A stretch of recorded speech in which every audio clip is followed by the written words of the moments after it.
Stereotypes of foreigners in Korea. The first stereotype that I have encountered firsthand and have heard of is that foreigners don't like Korean food, primarily because it is too spicy.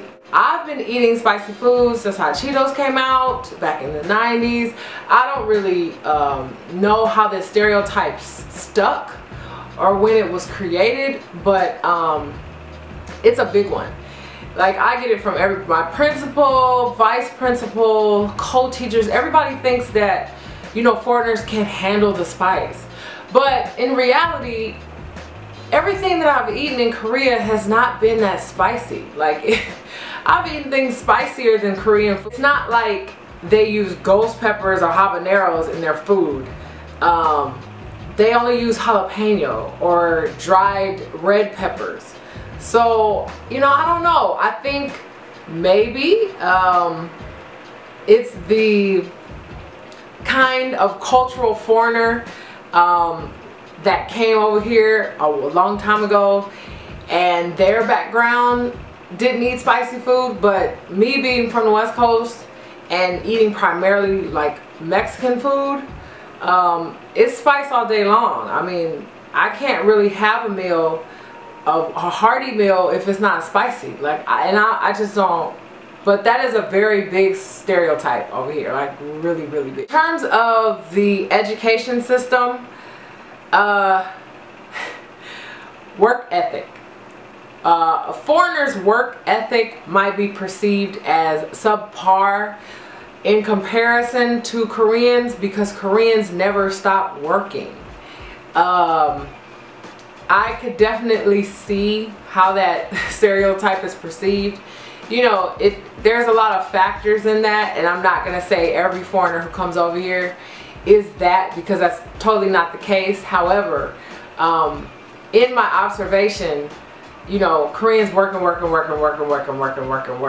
From the children to the teachers to just work. That's all it is. And, you know, like for instance, English teachers, they only get a week off in the summer. You know, the regular teachers, they get a month vacation. But the English teachers, they only get a week because they have to do a 2-week summer camp. And then they have a week off, and then school starts back that very next week. So, you know, it's just work. And sometimes, you know, it's perceived as the foreigner doesn't work as hard or work as much. And quite frankly, I mean, coming from America, no, we don't. We have, what, 2 months off in the summer, a month off in the winter, we got spring break. You know, we have, it's a totally different system. So I could see that. Itaewon, my co-teachers, and I'm sure other Koreans think that all foreigners like to go to Itaewon to party. Like, we just, you know, it's the weekend, let's go to Itaewon. Now, Itaewon is the most diverse area that I have encountered in Korea. You have a military base nearby. You have, you know, lots of shops that cater to a foreign market. And, you know, African shops, Indian shops. It's a wide variety. It's not just American type shops. So, of course, you know, there's going to be a wider range of foreigner population there. But they think that, you know, all of the foreigner teachers, I guess, want to go to Itaewon and party, and that's where we hang out. And that's not really it. I enjoy Itaewon because I like to get a breath of fresh air of diversity, living in a city where it's all Koreans. So going to Itaewon, yeah, it's fun because I see what I'm used to being at home. But in terms of me having to go there and party, it's not mandatory. We don't live and die for Itaewon. And to piggyback off of that, we don't just hang out with other foreigners. A big thing, when I first got here, my co-teacher, she found out, you know, that there was another foreigner in my building whom I had already known and, you know, had hung out with. But she was so gung-ho on trying to make me hang out with this person just because they were a foreigner. Like, she went to the lengths of speaking to the other teacher's co-teacher to get her information, to try to give her my information and give me hers. And I was like, I already know this person. Like, what are you doing? Like, you don't have to play matchmaker. This is not, you know, I need a friend, help me out. The thought process of we only want to hang with, I guess, our kind is bogus, because I've really created a bond with my co-teacher who I now consider my friend, you know, and she's Korean. So, you know, that whole notion of foreigners only hang out with foreigners, that's...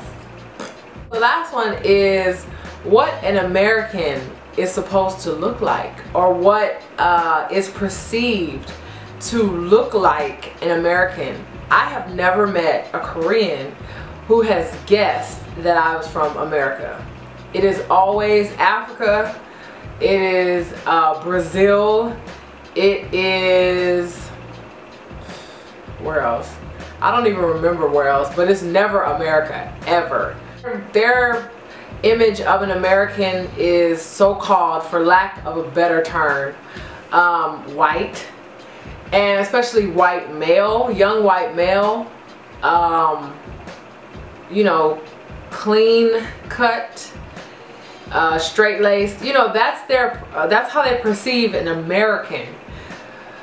And you know, it's due to media, it's due to a lot of factors, but it's the whole of what an American is supposed to look like. And I don't really know if they, you know, Koreans who have not traveled to America, if they realize like it is a place of diversity.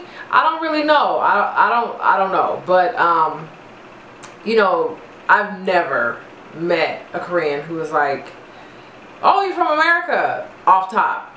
Never. So these are quick stereotypes that I have encountered, have heard of while living in Korea. Like I said, the food one is the biggest one. Like that is really the biggest. They really think that we are like falling on the floor because Korean food is so spicy, and really it's not. It's not even spicy.